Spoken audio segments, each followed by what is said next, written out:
So we will continue our discussion from the previous class.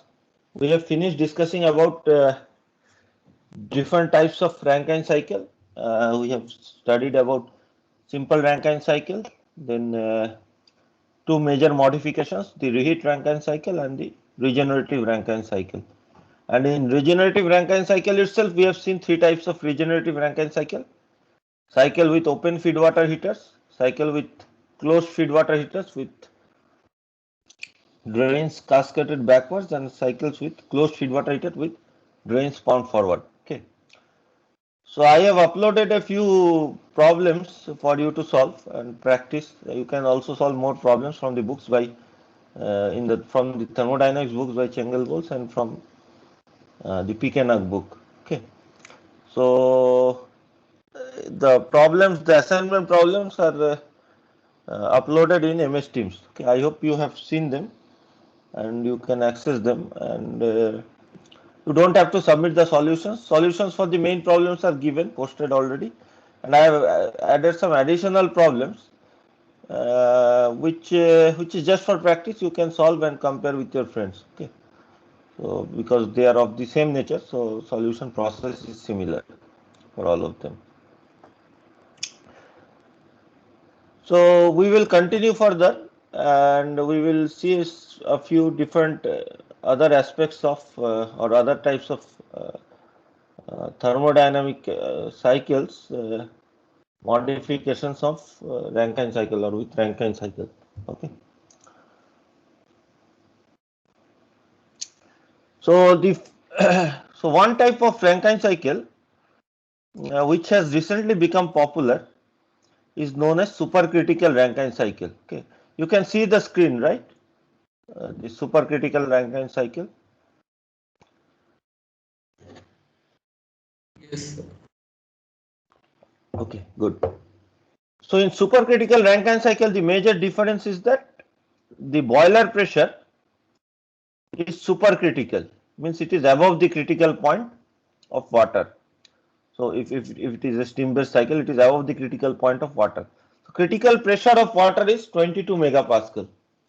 So for this type of cycles, the steam generator or the boiler operates at a pressure which is greater than 22 megapascal. Typically it is around 30-35 megapascal. Okay, very high pressure.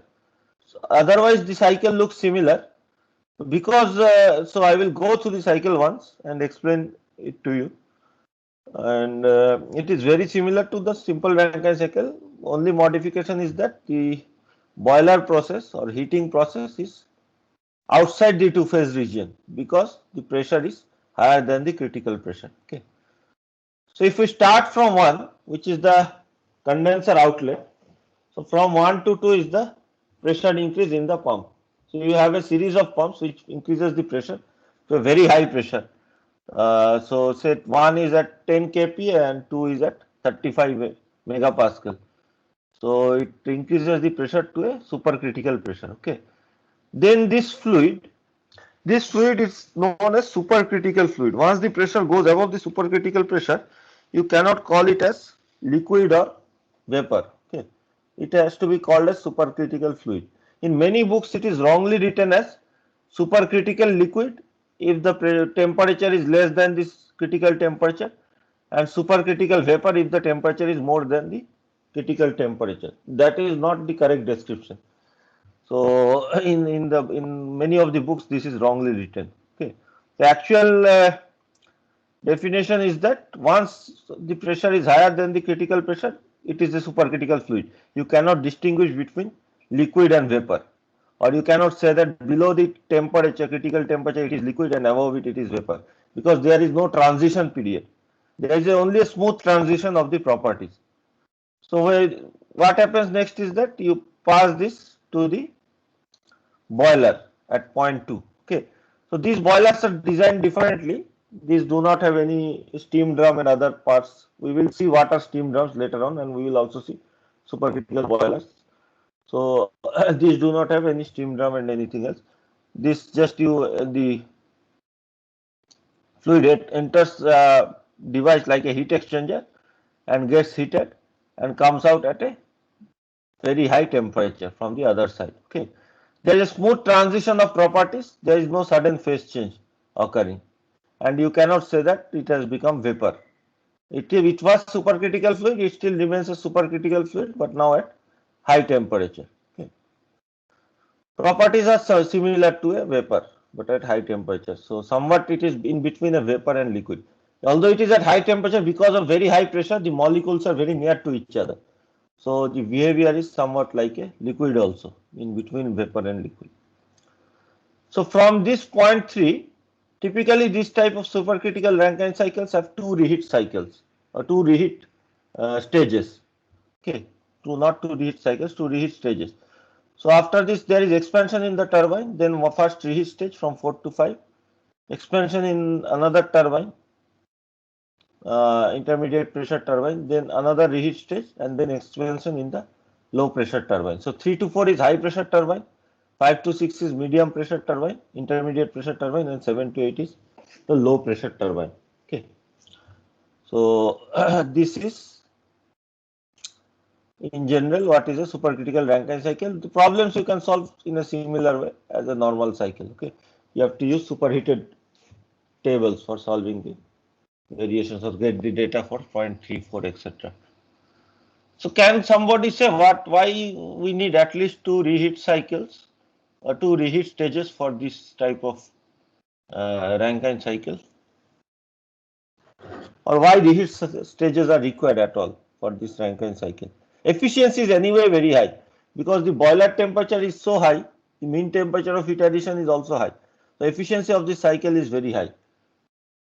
Still we use reheat stages. Why?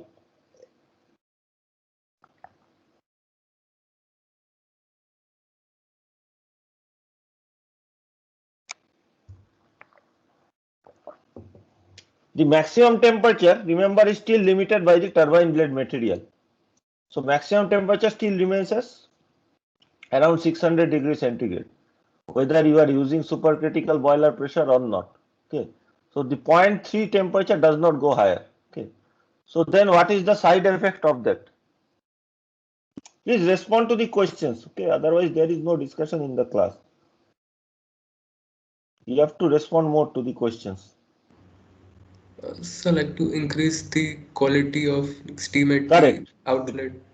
So the reheating is required to increase the quality of steam, because otherwise, because of very high pressure, we reach that high temperature at a very low quality itself. Means if we expand it here, we will reach the high temperature, or sorry, we will reach the condenser pressure at a very low quality. So you need at least two reheat stages to increase the quality. Correct. Good. So that's why generally two reheat stages are required. Okay. So pressure in the boiler is higher than the critical pressure. Continuous change in state occurs. There is no phase change involved. Receives more of its heat at high temperature for the same turbine inlet temperature. Okay. The average temperature of heat addition is higher. As a result, the efficiency of this cycle is higher as compared to the normal cycles that we have seen. However, this is more costly because you need better safety features, because you need so high boiler pressure that you need to use very high quality materials and very thick designs. Okay, very large quantity of materials. Otherwise, we will not be able to follow safety regulations. Okay, safety standards should be more stringent for these supercritical boilers. But nowadays, lot of supercritical boilers are coming up. Supercritical thermal power plants are coming up because of higher efficiency. So higher safety requirement results in increased cost, and two reheat stages are required to increase the quality at the turbine exit. Any questions on this? Again, you should be able to solve any problem just by finding the different stages or different states of the fluid from the tables. So if there are no other questions, no questions from here, we will move on to the next type of cycle. Okay. Again, which is again a modification or addition of something to a Rankine cycle. Okay. So the next type of cycle is, or next type of device or process is known as cogeneration. Okay, what is cogeneration? Cogeneration of simultaneous generation of electricity and steam. So simultaneous generation of electricity and steam. So sometimes what happens in many industries, process industries like say cement industry or food industries or clothing industries, other industries, many industries require steam for some process applications. So drying of food, okay, you need some steam, or heating purpose, you need some steam. So steam is required in many applications in industries. So you need to generate this steam using a boiler. Okay. And for running different devices or machines, you need electricity as well in this factories. So this electricity, instead of buying from the grid, what can be done is that you can set up a plant which simultaneously generates steam as well as electricity, because anyway there will be a boiler for generating steam. The same boiler can be used for generating additional steam for generating power using a turbine. Okay, so typically these are relatively smaller plants as compared to large thermal power plants. Okay, as compared to large thermal power plants which generate power for the entire cities, these are typically smaller, like a single plant for a one factory or one organization. Okay, so the main purpose is to generate both steam and electricity together. And sometimes what happens is that instead of buying electricity and separately generating the steam, if you do the two things together by setting up your own plant, the overall cost is lower. If you can justify that the overall cost is lower for this case, then it is better to go with this type of process of generating steam and electricity together. Okay. So this process is known as cogeneration, and we will see how it looks like, okay, in a thermodynamic cycle. So typically smaller plants are involved. Smaller means still larger plants, but not as large as say 10 gigawatt or 1 gigawatt thermal power plant. It's of the order of megawatts, 100 megawatt like this. Okay.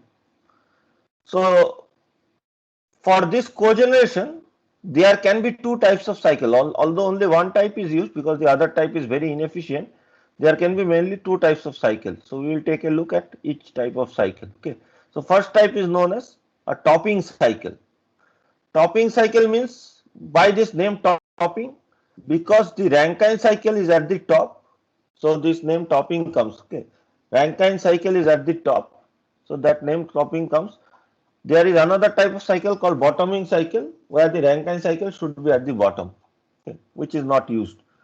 So let us take a look at this cogeneration cycle. Okay, it is similar to simple Rankine cycle. So you need the steam for the process industry at a certain pressure. Okay, so instead of a condenser, you have the liquid water or saturated water at a certain pressure, which may be much higher pressure as compared to condenser pressure. Okay, so say you need steam at a pressure of 5 atmospheric pressure or 2 atmospheric pressure. Okay, so which is 200 kPa instead of say zero point 0.1 atmospheric pressure that is used for condensers. Okay. So although the cycle looks same, the 0.1 is at a higher pressure as compared to typical Rankine cycle. Now you increase the pressure to the boiler pressure as usual. Then from 2 to 3 is the boiler heat addition as usual, where QB heat is added. 3 to 4 is the expansion in the turbine, where WT amount of work is taken out. Okay. If we ignore the pump work, the net work output is WT. The expansion in the turbine is less than a typical Rankine cycle because you need to exit at a higher pressure. Instead of expanding up to a low pressure, just a second, okay.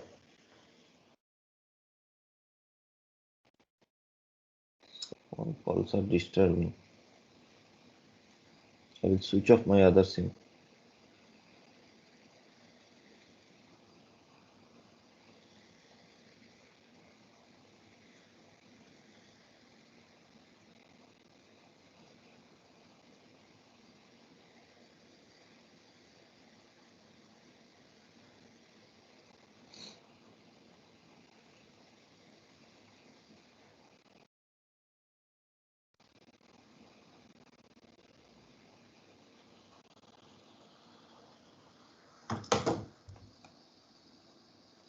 All right.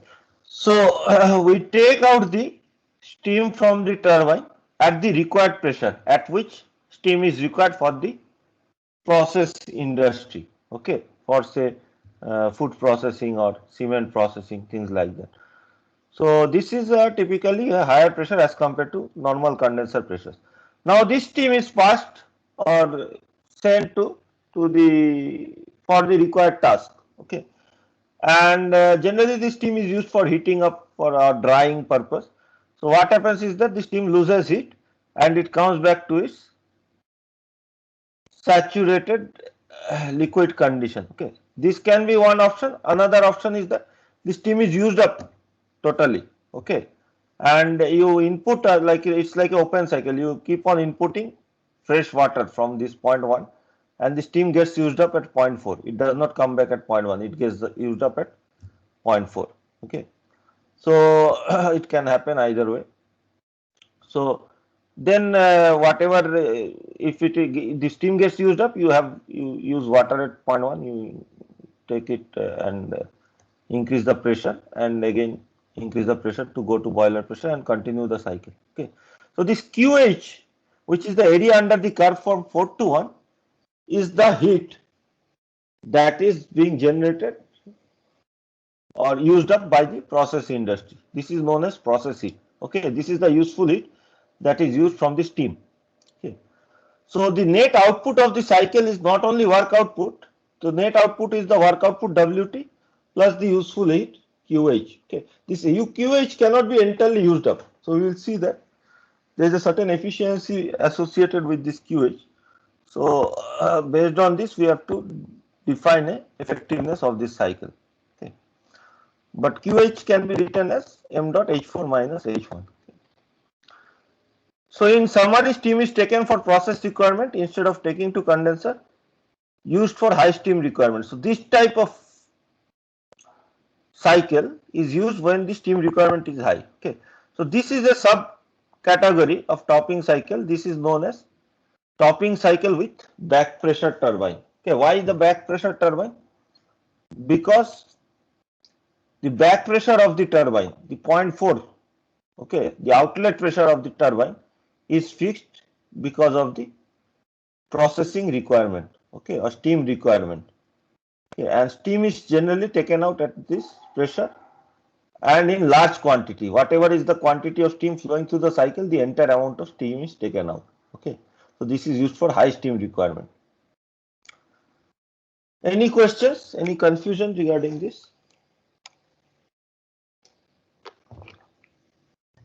We'll keep this open on the side also. So the other type of topping cycle is known as topping cycle with a pass out turbine. Okay, you can see the back pressure turbine here. The second type is known as topping cycle with a pass out turbine. Okay, let us take a look at this. So from 1 to 2 is expansion of steam in the turbine. Okay, so at state 2 in the turbine, which is at an intermediate pressure and temperature, you extract steam, a small amount of steam or a certain amount of steam from the turbine as required by the process industry. Okay, this pressure of 2 is determined by the required pressure of steam for processing, food processing or whatever processing is required. Okay, so from 2 to 3, the rest of the steam expands in the turbine. Okay, then from 3 to 4, this rest of the steam gets condensed in the condenser. Okay, and then from 4 to 5, it gets pumped to a high pressure. Okay, so now this is at high pressure, and whatever steam was extracted at point 2, say Y amount of steam was extracted, after processing this comes to 0.6. Okay, so it is now condensed water. So this after removing the heat from it. So from 6 to 7, this is again pumped to the boiler pressure. So both 0.5 and 0.7 are at boiler pressure. Okay, so they are mixed together to go to 0.8, and the inlet to the boiler is at 0.8. Okay, so from 0.8 to 0.1 is the heat addition in the boiler. So this type of cycle is used as compared to back pressure turbine. This pass out turbine is used when the steam requirement is low. Okay, only say smaller fraction of the electricity requirement. Some plants require large amount of electricity but small amount of steam. Then we should use the pass out turbine. Some plants require large amount of steam but relatively less amount of electricity. Then we should use the topping cycle with back pressure turbine. Okay. So when smaller amount of steam is required, we use this type of cycle. And one advantage is that you can extract the steam at much higher pressures. Okay. Because you are extracting small amount, you can even extract it much higher pressure. So whenever high pressure of steam is required, that also is, so this cycle is also suitable for those cases. Here you cannot use or extract steam at very high pressure for the back pressure turbine, because the work output will become very low. Say if I extract this steam at this pressure, you will have very small work output. Okay, so work output will not be very useful.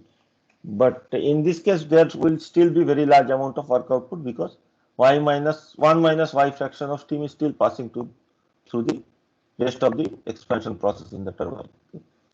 So to summarize, y fraction of steam is taken out as state 2. State 2, the pressure is whatever is the required pressure of processing. Okay. High temperature steam can be obtained, so you can obtain steam at high pressure and temperature as compared to this back pressure turbine. So if you need steam at say 400 degrees centigrade, or 400 is too high, but say 200, 250 degrees centigrade, we can use this. Okay. If you need steam at say 150 degree or 120 degrees centigrade, you can use this. Okay. Used when lower quantity of steam requirement is there. Okay. So the process heating in this case is m dot, where m dot is the mass flow rate of the steam in the entire cycle, m dot into y, where y is the fraction of steam extracted, into H2 minus H6. Okay, this is the heating from the steam. Any questions? So all these are very easy to solve problems. Okay, so I am just going through the cycles here, the TS diagrams. But the problems again are just finding out state 1, state 2, state 3, whatever problems I have given. I have given also one problems from these cases, but other problems also whatever I have given. Lot of problems I have given. Okay, stated some 12, 13 problems combining the both sets. So you will see that all the problems, for all the problems, once you can draw the TS diagram, it is very easy. You just have to find state 1, 2, 3, 4, 5, 6, 7, 8 like this, and certain parameters like y and 1 minus y from energy balance, okay, or from requirement, process requirement. So here it will be given how much is the process requirement, process heat requirement. So then find out what is the efficiency or effectiveness of the cycle. Okay. There is another type of cycle, cogeneration plant, where the Rankine cycle is at the bottom. So after the addition of steam and heating part, okay, whatever energy is there in the steam, part energy, that part, and so say you are generating steam at very high pressure and temperature. Okay, after the processing, after using the steam for processing, still some amount of heat is there in the steam. Okay, you use the steam in a heat exchanger instead of a boiler. You use the steam in a heat exchanger to heat, or for the heating process in a Rankine cycle. Okay, for this heat addition in a Rankine cycle from 2 to 3, you use the additional heat that is there left in the steam after the processing part is done. Okay, that type of cycle where the heat addition comes from whatever is the remaining heat in the steam in a heat exchanger is known as bottoming cycle. Okay, so what is the main problem with this bottoming cycle? I have not drawn also because this is not used. Main problem is that because the steam itself is at certain low pressure and temperature, your heat addition will be at very low pressure and temperature. Okay, so the efficiency of the Rankine cycle will be very poor because the heat addition is at very low temperature and pressure after whatever is because you are using whatever is the leftover heat in the steam at a certain temperature. So steam is produced at high pressure and the power is generated at low pressure. Okay, and this is very inefficient and not used in practice. So we will define a parameter for quantifying how effective is this cogeneration plant. Okay, this back pressure plant or pass out turbine plant, topping cycle plant basically. Bottoming cycle, as I have said, is not used. Okay, so we'll define a parameter which is known as utilization factor. It is sort of efficiency, but not exactly thermodynamic efficiency. This is more like a effectiveness. Okay, instead of typical thermodynamic efficiency of work by heat out, it's a heat input, work output by heat input. In this case, it's a combined parameter, so it is known as effectiveness or utilization factor. Okay, let us see how this is defined. We'll keep this open. So say you have E amount of electrical energy that is generated from the plant. Okay, net energy generated after all the, say, after combining all the efficiencies, because there is thermodynamic efficiency, other types of efficiencies we have seen, like auxiliary efficiency, then transmission, mechanical efficiency. So there are small losses occurring at every stage. So after all the losses, you are generating E amount of electricity. Okay, or work output for electricity. Okay, electrical work output in terms of kilojoule per kg, and QH is the amount of process heating that is used. Okay, after all the losses, whatever losses are there in process heating, also QH is the amount of process heating that is being used. Okay, so E plus QH can be together termed as the amount of energy that is being used up from the plant. Okay, and let Q added be the total fuel calorific value that is added. Okay, so per unit time. So Q added is the amount. So if you use a certain amount of fuel, what is the energy that is contained in the fuel? Okay, that is Q added. That is the maximum amount theoretically, the maximum amount of energy that could have been used. But we are ultimately using only E plus QH. Okay, so this term E plus QH divided by Q added is known as utilization factor of a cogeneration plant. Okay. So instead of this, so if you don't want to use a cogeneration plant, the other option that is left to you is that you separately generate steam and use it for process heating, and separately purchase electricity from another source, like from the grid. Okay, or means basically from external source, external electrical source. So you are purchasing electricity, and you have an electrical plant separately, and a steam generation plant, boiler, separately. Okay, if that is the case, and say eta E is the efficiency of the electrical plant. Okay, overall efficiency of the electrical plant. So to generate E amount of electrical power, the amount of heat added that will be required will be E by eta E, because eta E is the efficiency. Okay, so efficiency is 30%. Overall efficiency of the electrical plant is 30% or 0.3. So to generate E amount of electricity, if E is 100 megawatt, so to generate 100 megawatt of electricity, you need E by 0.3. So 333 megawatt of heat addition. Okay, so E by eta is the amount of heat addition required just for generating electricity. Now say eta H is the overall effectiveness or efficiency of the steam generation and heat addition based on that. Okay, so you are adding certain amount of fuel in the boiler for generating steam, and that steam is being used up for process heating. If the net heating is QH and the efficiency of generation from the, say, calorific value is eta H. Okay, so for generating or for adding QH amount of heat, you need QH by eta H amount of overall heat or calorific value that is needed for the fuel. Okay, for the steam generation plant. So again, if you need, say, 200 megawatt of steam heating and the efficiency of the plant is 0.5, so you will be actually adding 400 megawatt of energy in terms of calorific value of fuel. Okay, 200 by 0.5. So the total energy requirement which is being added to the plant in terms of fuel capacity is, combining both the plants, is E by eta E plus QH by eta H. Okay, if the two plants are separate. Okay.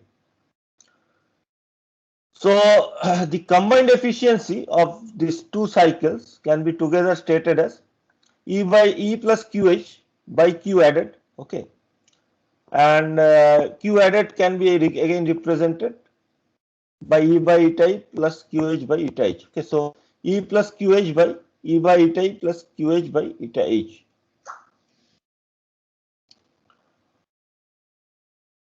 Or this can be written as, if you take the E plus QH to the bottom, okay, so E by E plus QH plus QH by E plus QH. So if we define a parameter small e, which is the fraction of electrical output required as compared to the total output. Okay, say 40% energy is required as electrical output and 60% for process heating. Then E will be 0.4, small e will be 0.4. So E by E plus QH. So what fraction of energy is actually electrical energy required, and what fraction of energy is steam energy required, okay, heating energy required.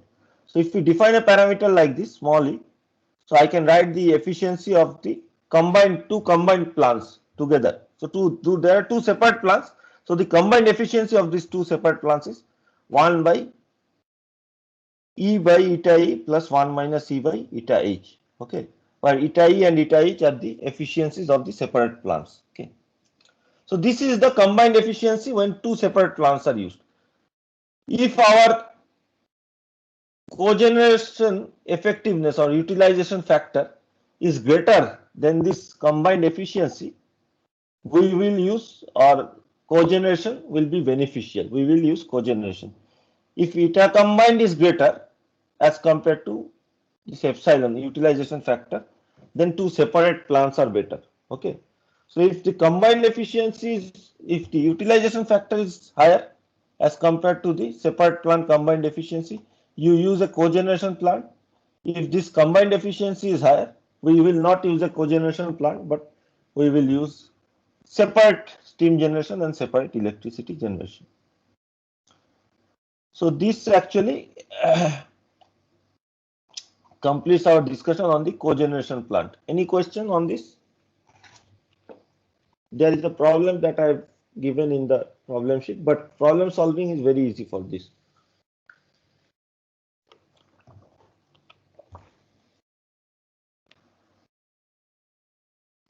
Is this clear? The process is clear for the back pressure turbine and the pass out turbine?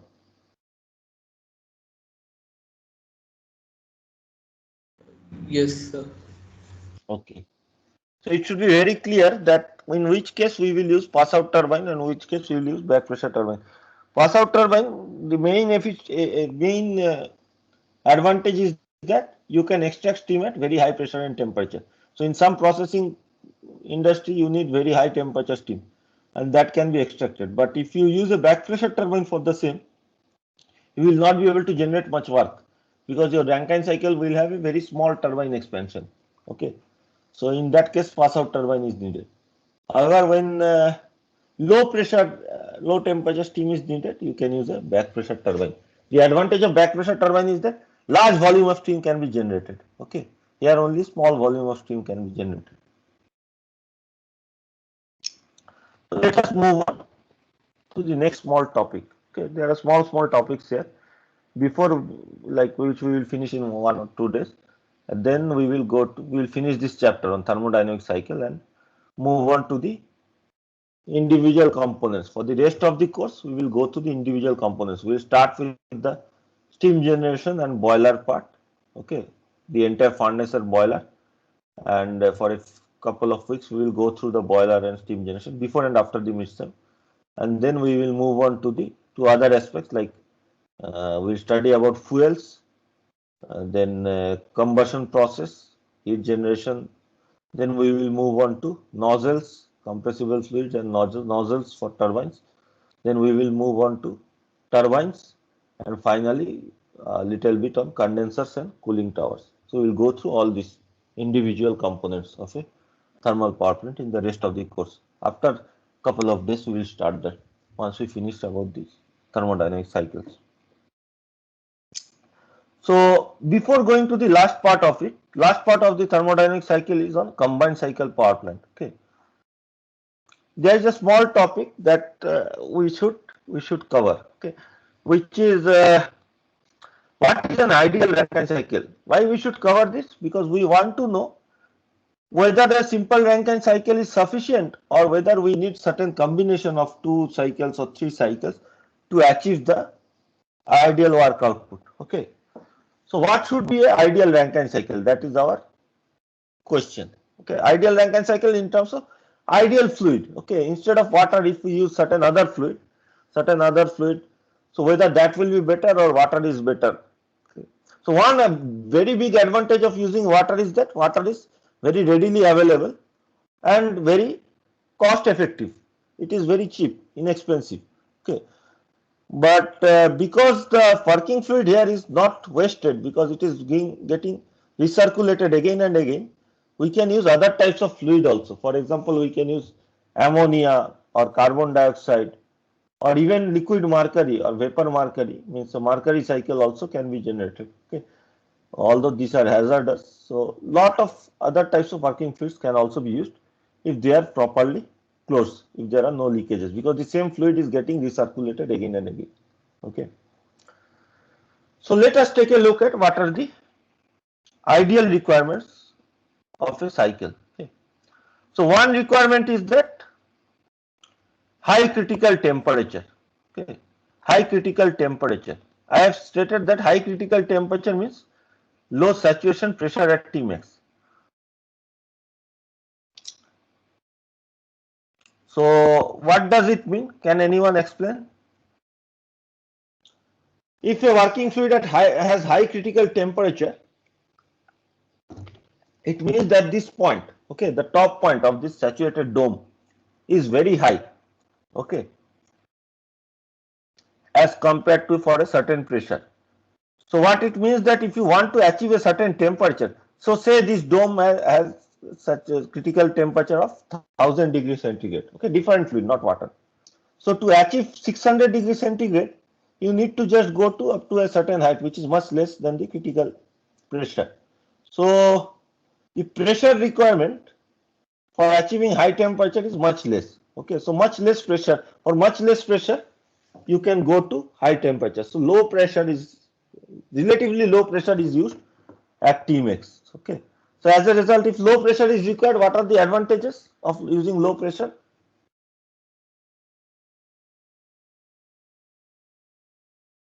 Can somebody answer? What is the main advantage of using a low pressure? Will the work input to the pump become an important factor?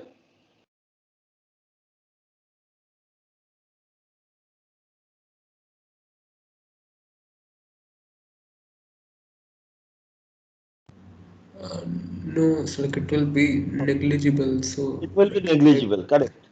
So what is the main advantage then? It is from the construction point of view. So if you use low pressure, means typically boiler pressures are very high, right? Say 15 megapascal, which is 150 atmospheric pressure. For supercritical pressures, it is even high, 350, 400 atmospheric pressures. So this type of so much high pressure is there, then you need very stringent safety requirement, and you need to means safety standards have to be very high. Otherwise, there are chances of accidents. Like boiler explosion will be a devastating accident, right? So if the pressure can be lowered in the boiler, that is a big advantage. So because not only the boiler, the pipes and the other parts also, we will study later after a few classes. We will see that the pipes, all the pipes that are carrying the steam, also need to be at those high pressures, boiler pressures for the entire part. Okay, so all this can be of much lesser dimension, much less thickness. Okay, so reducing the pressure is very effective, very useful. Okay. You need much lesser safety requirement. So high critical pressure, high critical temperature is a big advantage. Second type of requirement is that if possible, P condenser should be greater than P atmospheric atmospheric pressure. Okay, P atmosphere. Okay, atmospheric pressure. Why? If the condenser pressure is higher than the atmospheric pressure, leakage into the condenser from the outside will be much less. Or if it is very near to the atmospheric pressure, leakage will be much less. Typically, in nowadays in large thermal power plants, the condenser pressure is much lower. It is around 0.1 atmospheric pressure, even lower. So 10 times lower than the atmospheric pressure. Okay. So you have to create a good sealing. Otherwise, because there is partial vacuum inside the condenser, there can be leakage from outside. Okay. And why this type of low condenser pressures is used nowadays? Because you want to go to low temperatures in the condenser. What will happen if we do not go to low temperature? If we do not go to low temperature in the condenser, what will happen? What is the main problem if we do not go to low temperature in the condenser in normal steam power Sir, plants? Yes, efficiency we won't get efficiency efficiency. will be lower. Good. So if we have another fluid which can provide us this low temperature even at atmospheric pressure, that will be even more preferable. Okay. So if the 4-to-1 process is at around atmospheric pressure instead of say very low pressure, this is preferable. Okay. So when will this happen? When the saturation pressure for a temperature like 30 degree or 40 degree, the saturation pressure will be around atmospheric pressure. So the boiling should occur at around 40 degrees centigrade or around that temperature at atmospheric pressure. Okay. So if we have a working fluid which boils at 40 degrees centigrade at atmospheric pressure, that will be more preferable from the condenser point of view. Is it clear to everyone? Water, what is the boiling point? 100 degrees centigrade, right? At atmospheric pressure. So if I have another fluid which boils at 40 degrees centigrade at atmospheric pressure, from condensation point of view, that is preferable. But from the point of view of this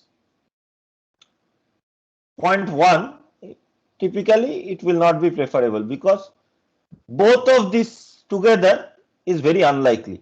Okay. If 0.2 is satisfied, then 0.1 will not be satisfied. Typically, if 0.1 is satisfied, if you use a high temperature fluid like liquid mercury, then 0.1 will be satisfied, but 0.2 will not be satisfied. Okay. Or I don't remember what is the mercury. What is the boiling point of mercury? Anybody remembers? Anyway, let us assume that it is higher. Okay. And or say liquid sodium is used. Okay, sodium boiling point definitely is higher. So sodium also can be used, sodium or potassium in a Rankine cycle at very high temperature. The cycle will be at very high temperature. Okay. So if liquid sodium is used, this 0.1 will be satisfied. 0.2 will not be satisfied because your condenser temperature will be very high at typical pressure. So you need to go to very low pressures to get low temperature boiling. Okay. So both of them obtaining at the same time is difficult. So water is actually a good compromise in that case. Then what are the other requirements? Low CP of the liquid. Okay, low specific heat of the liquid. Why do we need low specific heat of the liquid?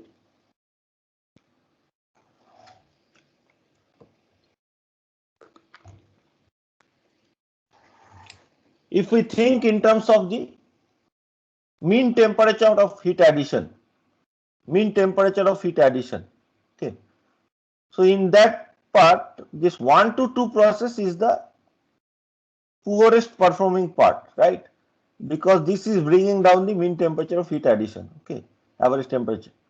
So if we can reduce the amount of heat that is getting added at this part, okay, and more heat is added in this two-phase region, then it will be more beneficial for us. So low CP of liquid ensures that less amount of sensible heating is required, okay, to go to the saturated point from the subcooled point. High enthalpy of vaporization. What is the advantage of high enthalpy of vaporization? You get a very large two-phase region. Okay, you get a very large two-phase region, which increases the mean temperature of heat addition, as well as you get higher quality. Typically, that point will be clear later on. But typically, you get higher quality at output. Okay. Steep saturated vapor line. Okay. Like a U-shaped, inverted U-shaped, instead of inverted V-shaped. Instead of this inverted V-shape, if it is inverted U-shape, that is more preferable. Okay, saturation dome is shaped like an inverted U. stiff saturated vapor line. What is the advantage of this? Again, the two-phase region is very large, and typically, again, you will get high quality at the turbine exit. If you compare to this, if the curve goes very flat like this, okay, if the curve goes very flat, so what will happen is that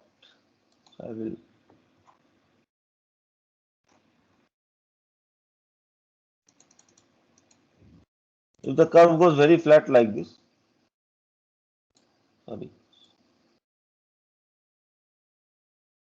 like this, so the quality of the steam for the same temperature, the quality of the steam will become very poor, okay, at the turbine outlet. So inverted U-shaped is much more preferable, okay, in that case. So stiff saturated vapor line, freezing temperature should be less than room temperature. That is understandable because otherwise there will be freezing occurring in the condenser and the cycle is not possible at all. Okay. And other important points are that the working fluid should be, if possible, it should be chemically stable. Not if possible, it has to be chemically stable. Means there should not be any change chemically with respect to temperature. Okay. It should be non-toxic and non-corrosive if possible. Okay. Sometimes toxic fluids are used like mercury, as I was saying, but they have to be very well contained because mercury is very poisonous to humans. If there is leakage of mercury, it can cause big problem.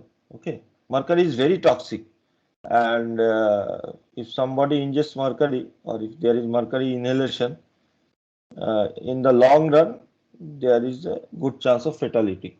Okay. So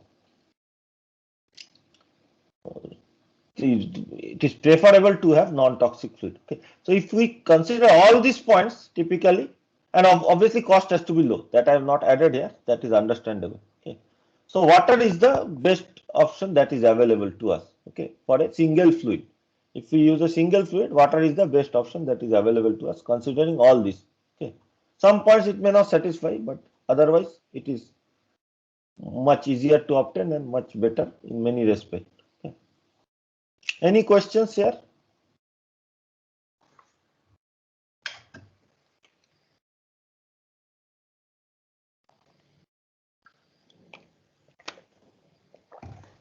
So what we see is that although water is suitable, if we want to improve even better the efficiency of this cycle, okay, single working fluid is not sufficient for that.